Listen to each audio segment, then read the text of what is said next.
ತಪ್ತಹಾಟಕ ಕೇಶಾಂತ ಜ್ವಲತ್ಪಾವಕಲೋಚನ ವಜ್ರಾಧಿಕ ನಖಸ್ಪರ್ಶ ನರಸಿಂಹ ನಮೋಸ್ತುತೆ. ನಿನ್ನೆಯ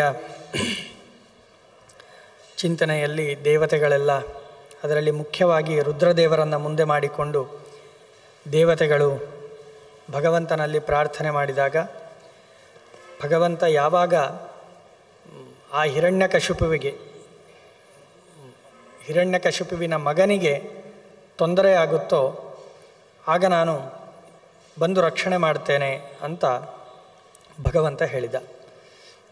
ಆಗ ಈ ಕತೆ ತುಂಬ ಮುಂದುವರೆದಿದ್ದರಿಂದ ಮಧ್ಯದಲ್ಲಿ ಸಹಸ್ರಾನೀಕ ಎನ್ನುವಂತಹ ರಾಜ ಮಾರ್ಕಂಡೇಯರಲ್ಲಿ ಕೆಲವು ಕಥೆಗಳನ್ನು ಕೇಳ್ತಾ ಇದ್ದ. ಆ ಸಹಸ್ರಾನೀಕ ರಾಜನಿಗೆ ಮಾರ್ಕಂಡೇಯರು ಹೇಳುವಂತಹ ಕಥೆ ಇದು, ನರಸಿಂಹ ಚರಿತೆ. ಆಗ ಸಹಸ್ರಾನೀಕ ಮಾರ್ಕಂಡೇಯರಿಗೆ ಹೇಳ್ತಾನಂತೆ, ವದ ಪ್ರಹ್ಲಾದ ಚರಿತಂ ವಿಸ್ತರೇಣ ಮಮಾನಘ ಧನ್ಯಾವಯಂ ಮಹಾಯೋಗಿನ್ ತ್ವತ್ಪ್ರಸಾದಾನ್ ಮಹಾಮುನೇ. ನನಗೆ ಪ್ರಹ್ಲಾದನ ಚರಿತೆಯನ್ನು ತಿಳಿಸಿಕೊಡಿ ಅಂತ ಪ್ರಾರ್ಥನೆ ಮಾಡ್ತಾನೆ. ಎಂತಹ ಚರಿತೆ ಅಂದರೆ, ಸುಧಾಂ ಪಿಬಾಮಹ ದುರ್ಲಭ್ಯಾಂ ಧನ್ಯಾಹ ಶ್ರೀಶ ಕಥಾಭಿಧಾಂ. ಭಗವಂತನ ಕಥೆ ಎನ್ನುವುದೇ ಒಂದು ಅಮೃತ. ಆ ಸುಧೆಯನ್ನು, ಅಮೃತವನ್ನು ನಾನು ಪಾನ ಮಾಡಬೇಕಾಗಿದೆ, ತಿಳಿಸಿಕೊಡಿ ಅಂತ ಪ್ರಾರ್ಥನೆ ಮಾಡಿದ. ಸರಿ ಆಯಿತು, ಹೇಳಲಿಕ್ಕೆ ಪ್ರಾರಂಭ ಮಾಡ್ತಾರೆ. ಅಂದರೆ ಪ್ರಹ್ಲಾದ ಹುಟ್ಟಿದಂತಹ ನರಸಿಂಹ ಅವತಾರದ ಒಂದು ಪೀಠಿಕೆಯಾಗಿ ಪ್ರಹ್ಲಾದನ ಜನನ ಹೇಗಾಯಿತು ಅದರ ಬಗ್ಗೆ ತಿಳಿಸಿಕೊಡ್ತಾರೆ. ಹಿಂದೆ ಹಿರಣ್ಯಕಶಿಪು ತಪಸ್ಸು ಮಾಡಬೇಕು ಅಂತ ಹೊರಟಾಗ ಆಗ ಅವನಿಗೆ ಕೆಲವು ಅಪಶಕುನಗಳು ನಡೀತು. ದಿಗ್ಧಾಹ ಭೂಮಿಕಂಪಶ್ಚ ಜಾತಸ್ತಸ್ಯ ಮಹಾತ್ಮನಃ ವಾರಿತೋ ಬಂಧುಭಿ ಭೃತ್ಯೈ ಮಿತ್ರೈಶ್ಚ ಹಿತಕಾರಿಭಿ. ಅವನ ಗೆಳೆಯರೆಲ್ಲರೂ, ಅಂದರೆ ಅವನ ಜೊತೆಗಿರುವವರೆಲ್ಲ, ತಪಸ್ಸಿಗೆ ಯಾಕೆ ಹೋಗ್ತಾ ಇದ್ದೀಯಪ್ಪ, ಹೆಂಡತಿಯನ್ನು ಬಿಟ್ಟು ಅವನು ತಪಸ್ಸಿಗೆ ಹೋಗ್ತಾ ಇದ್ದ, ನೀನು ಇಷ್ಟೆಲ್ಲ ಸಾಧನೆ ಮಾಡಿದ್ದಿ, ತಪಸ್ಸು ಯಾರು ಮಾಡಬೇಕು, ಯಾರಿಗೆ ಸಾಮರ್ಥ್ಯ ಇಲ್ಲವೋ ಹೊಸದಾಗಿ ಏನಾದರೂ ಪಡಿಬೇಕು ಅಂತಂದು ತಪಸ್ಸನ್ನು ಆಚರಣೆ ಮಾಡಬೇಕು, ಪ್ರಯತ್ನ ಮಾಡಬೇಕು. ನೀನು ಯೋಚನೆ ಮಾಡಿದರೆ ಸಾಕು, ಎಲ್ಲವೂ ನಿನಗೆ ಸಿಗುತ್ತೆ. ಅಂಥವನ್ನು ನೀನು ಯಾಕೆ ತಪಸ್ಸಿಗೆ ಹೋಗ್ತಾ ಇದ್ದಿ ಅಂದರೆ, ಅಪಶಕುನ ನಡೆದಿರುತ್ತೆ. ಆಗ ಭೂಮಿ ಕಂಪನ ಆಗುವುದು, ಕೆಲವೊಂದೆಲ್ಲ ಅಪಶಕುನಗಳು ನಡೆದಾಗ ತಡೀತಾರೆ, ಹೋಗಬೇಡ, ಅವಶ್ಯಕತೆ ಇಲ್ಲ ನಿನಗೆ. ಯಾರು ಅಲ್ಪಭಾಗ್ಯರಿರ್ತಾರೋ ಅವರು ಮಾತ್ರ ತಪಸ್ಸನ್ನು ಮಾಡ್ತಾರೆ, ನಿನಗೆ ಅವಶ್ಯಕತೆ ಇಲ್ಲ ಅಂತ ತಿಳಿಸ್ತಾರೆ. ತವಾಸ್ತಿನ ಭಯಂ ಸೌಮ್ಯ ಕಿಮರ್ಥಂ ತಪ್ಯತೆ ತಪಃ. ನಿನಗೇನು ಭಯ ಇದೆ ಹೇಳು, ಯಾರ ಬಗ್ಗೆ ಭಯ ಇದೆ? ಎಲ್ಲ ದೇವತೆಗಳಿಗೂ ಕೂಡ ಸಾಮರ್ಥ್ಯ ಕಳ್ಕೊಂಡಿದ್ದಾರೆ ದೇವತೆಗಳು, ನಿನ್ನ ಅಧೀನದಲ್ಲಿದ್ದು ಭಯಪಡಲಿಕ್ಕಿಲ್ಲ, ಆದ್ದರಿಂದ ತಪಸ್ಸನ್ನು ಮಾಡಬೇಡ ಅಂತ ಹೇಳ್ತಾರೆ. ಆದರೂ ಕೂಡ ಇತಿ ಚಿಂತಾಕುಲಸ್ಯೈವ ಬ್ರಹ್ಮಣ ಅಂಗ ಸಮುದ್ಭವ ಪ್ರಣಮ್ಯ ಪ್ರಾಹ ಭೂಪಾಲ ನಾರದೋ ಮುನಿಸತ್ತಮಃ. ಆದರೂ ಹಿರಣ್ಯಕಶಿಪು ಕೇಳಲಿಲ್ಲ.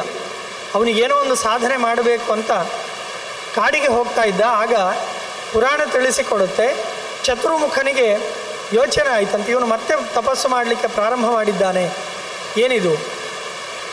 ಚತುರ್ಮುಖರ ಬ್ರಹ್ಮನ ಮಗ ನಾರದರು, ನಾನದಕ್ಕೆ ಪರಿಹಾರ ಹುಡುಕ್ತೇನೆ, ನೀವು ಅದರ ಬಗ್ಗೆ ಯೋಚನೆ ಮಾಡುವುದು ಬೇಡ ಅಂತಂದು ತಿಳಿಸಿಕೊಟ್ರಂತೆ. ಇಲ್ಲಿ ಚತುರ್ಮುಖನಿಗೆ ಸಾಮರ್ಥ್ಯ ಇಲ್ಲ ಅಂತಂದು ಅರ್ಥ ಅಲ್ಲ, ನಾರದರಿಗೆ ಚತುರ್ಮುಖನಿಗಿಂತಲೂ ಹೆಚ್ಚು ಸಾಮರ್ಥ್ಯ ಇದೆ ಅಂತನ್ನುವುದು ಅರ್ಥ ಅಲ್ಲ. ಇಲ್ಲಿ ಚತುರ್ಮುಖ ನಾರದರು ಒಂದು ಸೇವೆಯ ಅವಕಾಶವನ್ನು ವಿನಿಯೋಗ ಮಾಡಿಕೊಂಡ್ರು ಅಂತನ್ನುವುದು ಚಿಂತನೆ ಮಾಡಬೇಕೇ ಹೊರತು, ಚತುರ್ಮುಖನಿಗೆ ಅವನು ಯೋಚನೆ ಮಾಡುವಂತಹ ಜೀವವೇ ಅಲ್ಲ ಚತುರ್ಮುಖ. ಯಾಕಂದರೆ ಲಕ್ಷ್ಮಿಯ ನಂತರ ಕಕ್ಷೆಯಲ್ಲಿ ಬರುವವನು ಚತುರ್ಮುಖ ಬ್ರಹ್ಮ, ಸರ್ವಜ್ಞ. ಆದ್ದರಿಂದ ಆ ರೀತಿಯಾಗಿ ನಾವು ತಿಳ್ಕೊಳ್ಬಾರ್ದು ಪುರಾಣವನ್ನು ಅಂತ ಒಂದು ವಿಷಯ. ಸರಿ ಆಯಿತು, ನಾರದರು ಸೇವೆಗಂತ ಹೋದಾಗ ಹಿಂದೆ ಆಚಾರ್ಯರು ತಾತ್ಪರ್ಯ ನಿರ್ಣಯದಲ್ಲಿ ಒಂದು ನಿರ್ಣಯವನ್ನು ಹೇಳ್ತಾರೆ. ಜರಾಸಂಧ ಗದೆಯನ್ನು ಎಸೆದಾಗ ನಾರದರು 100 ಯೋಜನ ಮಾತ್ರ ಅಂತ ಜರಾಸಂಧನಿಗೆ ಹೇಳಿದ್ರಂತೆ. 101 ಯೋಜನೆ ಇತ್ತು ಮಧುರೆ, 100 ಯೋಜನ ಮಾತ್ರ ಹೇಳಿದರು. ಯಾಕೆ? ಕೃಷ್ಣನಿಗೆ ಸಾಮರ್ಥ್ಯ ಇರಲಿಲ್ವಾ? ಆ ಗದೆ ಬಿದ್ದಾಗಲೂ ಅದನ್ನು ತಡೆದುಕೊಳ್ಳುವಂಥ ಸಾಮರ್ಥ್ಯ ಇರಲಿಲ್ವಾ ಅಂದರೆ ನಾರದ ಒಂದು ಸೇವೆಯನ್ನು ಮಾಡಲಿ. ಯಾಕೆಂದರೆ ಆ ಉದ್ದೇಶ ಜರೆಗೆ ಆ ಗದೆ ಬೀಳಬೇಕು, ಜರೆ ಸತ್ತು ಹೋಗಬೇಕು ಅನ್ನುವ ಉದ್ದೇಶ ಇತ್ತು. ಆದ್ದರಿಂದ ನಾರದರಿಗೆ ಒಂದು ಸೇವೆಗಾಗಿ ಅವಕಾಶ ಕೊಟ್ಟಿದ್ದೇ ಹೊರತು ನಾರದರು ಸುಳ್ಳು ಹೇಳಿದ್ದರಿಂದ ಕೃಷ್ಣನಿಗೆ ಲಾಭ ಆಯಿತು, ಕೃಷ್ಣನಿಗೆ ಒಳ್ಳೆಯದಾಯಿತು ಅನ್ನುವ ಅರ್ಥವನ್ನು ಚಿಂತನೆ ಮಾಡಬಾರದು ಅಂತ ನಿರ್ಣಯ ಹೇಳುತ್ತೆ. ಇಲ್ಲಿಯೂ ಕೂಡ ಚತುರ್ಮುಖ ಯೋಚನೆ ಆಗಿಬಿಡ್ತು, ಇನ್ನೇನು ಗತಿ ಅನ್ನುವಂತಹ ಯೋಚನೆ ಅಲ್ಲ, ನಾರದರಿಗೊಂದು ಅವಕಾಶ.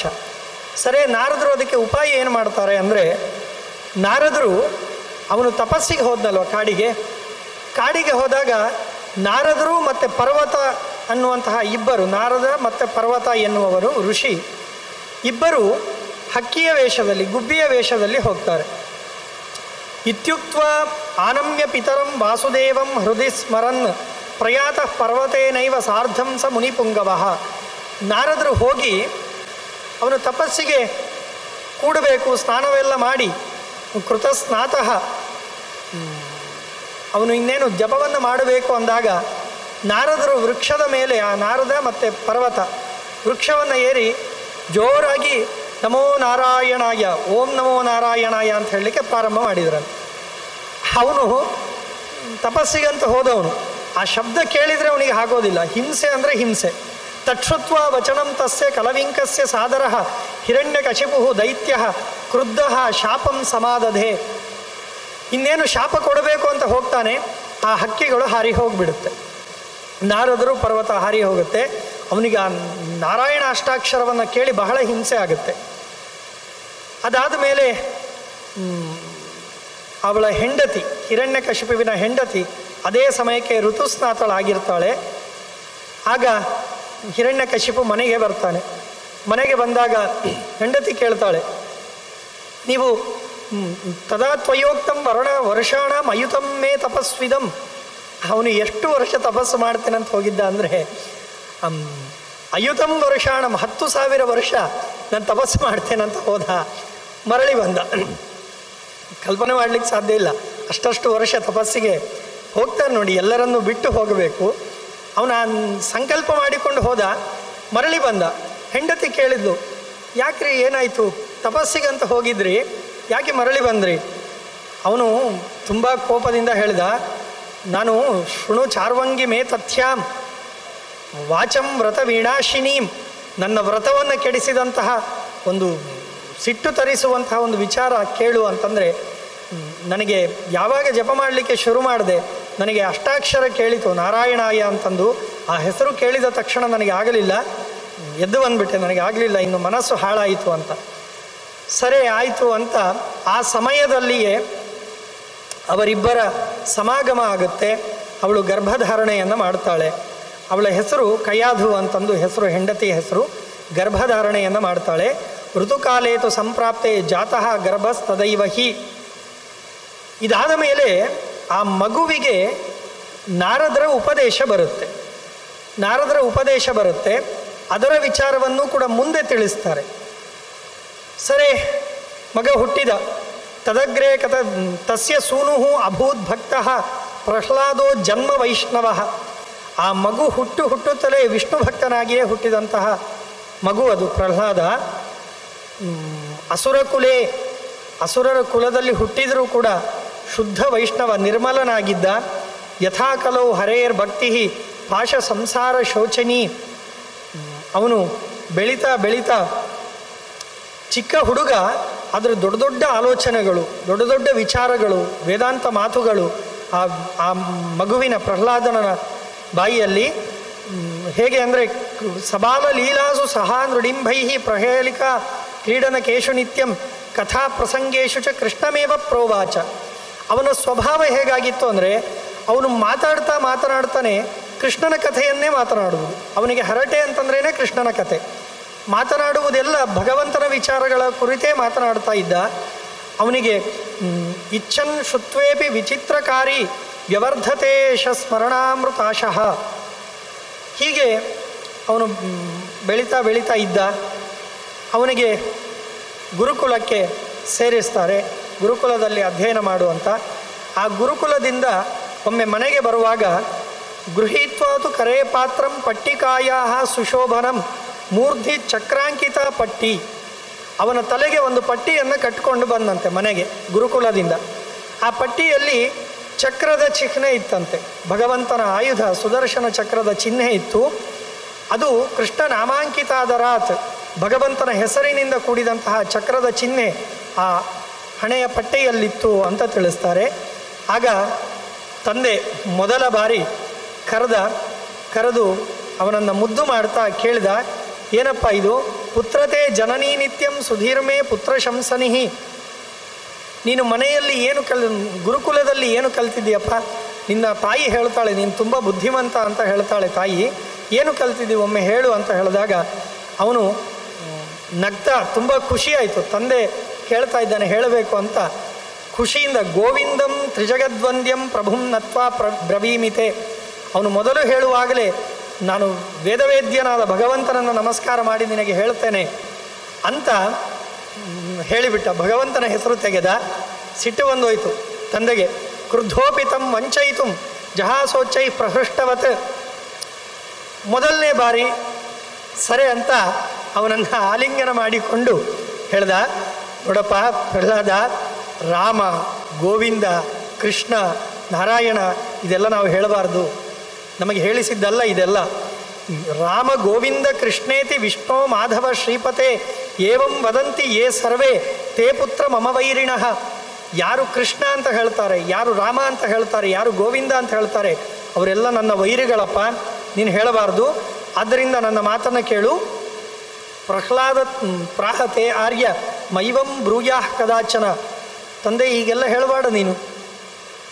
ಯಾಕೆ ಅಂದರೆ ಸರ್ವೈಶ್ವರ್ಯ ಪ್ರದಂ ಮಂತ್ರ ಧರ್ಮಾದಿ ಪರಿವರ್ಧನಂ. ಕೃಷ್ಣ ಮಂತ್ರ ಅಂದ್ರೇನು ಸುಲಭ ಅಂದ್ಕೊಂಡಿದೆಯಾ? ಎಲ್ಲ ಪಾಪವನ್ನು ಪರಿಹಾರ ಮಾಡುವಂತಹ ಅದ್ಭುತ ಮಂತ್ರ ಕೃಷ್ಣ ಮಂತ್ರ. ಅದನ್ನು ಹೇಳಬೇಡ ಅಂತ ಹೇಳ್ತೀಯಲ್ವ. ಯಾವ ವ್ಯಕ್ತಿ ಕೃಷ್ಣ ಅಂತ ಒಮ್ಮೆ ನಾಮಸ್ಮರಣೆ ಮಾಡ್ತಾನೋ, ಕೃಷ್ಣನ ಹೆಸರನ್ನು ಹೇಳ್ತಾನೋ, ಅವನು ಎಲ್ಲ ದುಃಖವನ್ನು ಪರಿಹಾರ ಮಾಡಿಬಿಡ್ತಾನೆ ಕೃಷ್ಣ. ಅದರಿಂದ ಕೃಷ್ಣ ನಿಂದಾ ಸಮುತ್ಥಸ್ಯ ಅಘಸ್ಯ ಅಂತೋನ ವಿದ್ಯತೆ. ಕೃಷ್ಣ ಸ್ಮರಣೆ ಮಾಡದವನ ಪಾಪಕ್ಕೆ, ಅಘ ಅಂದರೆ ಪಾಪ, ಪಾಪದ ಕೊನೆಯೇ ಇರೋದಿಲ್ಲ, ಅವನು ಪಾಪ ಮುಂದುವರಿತಾ ಇರ್ತದೆ. ಆದ್ದರಿಂದ ಅಂಥ ಹೆಸರನ್ನು ಹೇಳಬೇಡ ಅಂತ ಹೇಳ್ತೀಯಲ್ವ ಅಂತ. ನಾನು ಅಷ್ಟೇ ಅಲ್ಲ, ಆ ಪ್ರಹ್ಲಾದ ಅಪ್ಪನಿಗೆ ಹೇಳ್ತಾನೆ, ನಾನು ಹೇಳುವುದು ಅಷ್ಟೇ ಅಲ್ಲ, ನನ್ನ ಗುರುಗಳಿಗೂ ಹೇಳಿಕೊಟ್ಟು ಬಂದಿದ್ದೇನೆ ಕೃಷ್ಣನಾಮ ಸ್ಮರಣೆ ಮಾಡಿ ಅಂತ. ಗುರವೇಪಿ ಬ್ರವೀಮ್ಯೇತದ್ ಯಥೋ ಹಿತಕರಂ ಪರಂ ಶರಣಂ ವ್ರಜ ಸರ್ವೇಶಂ ಸರ್ವ ಪಾಪ ಕ್ಷಯಂಕರಂ. ಆದ್ದರಿಂದ ಅಪ್ಪ, ನನ್ನ ಗುರುಗಳಿಗೂ ಹೇಳಿದ್ದೇನೆ, ನಿನಗೂ ಹೇಳ್ತಿದ್ದೇನೆ, ನೀನು ಕೃಷ್ಣ ಸ್ಮರಣೆ ಮಾಡು, ಭಗವತ್ ಸ್ಮರಣೆ ಮಾಡು, ನೀನು ಉದ್ಧಾರ ಆಗ್ತೀಯ ಅಂತ. ಆಗ ತಂದೆಗೆ ಸಿಟ್ಟು ಬಂತು. ಧಿಕ್ ಧಿಕ್ ಹಾಹೇತಿ ಧೂರ್ಪುತ್ರ ಕಿಮ್ಮೇ ಕೃತಮಘಂ ಮಹತ್ ಯಾಹಿ ಯಾಹಿ ದುರಾಚಾರ ಪಾಪಿಷ್ಠ ಪುರುಷಾಧಮ. ಅವನಿಗೆ ಸಿಟ್ಟು ಬಂದೋಯ್ತು. ಹೋಗು, ನಿನಗೆ ಧಿಕ್ಕಾರ ಇರಲಿ, ಪಾಪಿಷ್ಠ. ಮಗನನ್ನು ಬೈಯೋದ್ರ ಜೊತೆಗೆ ಗುರುಗಳನ್ನು ಕರೆಸ್ತಾನೆ, ಗುರುಗಳನ್ನು ಕರಿ ಅಂತ. ಲೀಲೆಯೈವ ಜಿತಂ ದೇವ ತ್ರೈಲೋಕ್ಯಂ ನಿಖಿಲಂ ತ್ವಯ ಅಸಕೃನ್ನ ಹಿ ದೂಷೇಣ ಕಿಂ ಕ್ರುದ್ಧ ಸ್ಯಾಲ್ಪಕೆ ಮಯಿ. ಗುರುಗಳು ಹೇಳ್ತಾರೆ, ಹಿರಣ್ಯಕಶಿಪು, ನೀನು ಇಡೀ ಲೋಕವನ್ನು ನಿಗ್ರಹ ಮಾಡುವವನು, ನೀನು ಅಲ್ಪನಾದ ನನ್ನ ಜೊತೆಗೆ ಯಾಕೆ ಕೋಪಗೊಳಿಸ್ತಾ ಇದ್ದೀಯಾ? ನನ್ನ ಮೇಲೆ ಕೋಪಗೊಳ್ಳಬೇಡ, ಆದ್ದರಿಂದ ನಿನಗಿದು ಶೋಭೆ ತರುವುದಿಲ್ಲ. ನಿನ್ನ ಪರಾಕ್ರಮ ಏನಿದ್ರೂ ಶತ್ರುಗಳ ಮೇಲೆ ಇರಲಿ, ನಾನು ಪಾಪದವನು, ನನ್ನ ಮೇಲೆ ಯಾಕೆ ನೀನು ಪ್ರಹಾರ ಮಾಡ್ತೀನಿ? ನಾನು ಅವನಿಗೆ ಸಾಮವಚನಗಳಿಂದ ಚೆನ್ನಾಗಿ ಬುದ್ಧಿ ಹೇಳ್ತೇನೆ ಅಂತ. ಸರಿ ಆಯಿತು ಅಂತ ಗುರುಗಳು ಕರ್ಕೊಂಡು ಹೋಗ್ತಾರೆ.